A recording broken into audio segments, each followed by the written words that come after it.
I want to give you some quick insight on how important SEO is for your business. These days, if you want your company to be successful, you need traffic. Whether you're an online business or brick and mortar, you need customers to survive.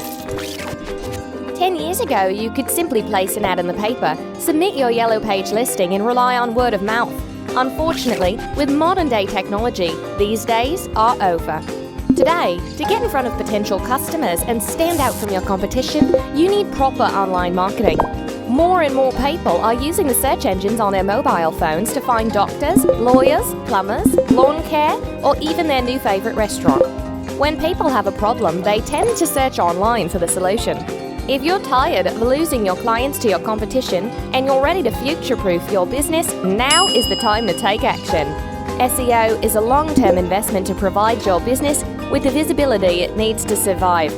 If you're ready to get started and you want to be proactive, fill in our form and we'll get back to you right away. Thanks for taking the time to watch this video.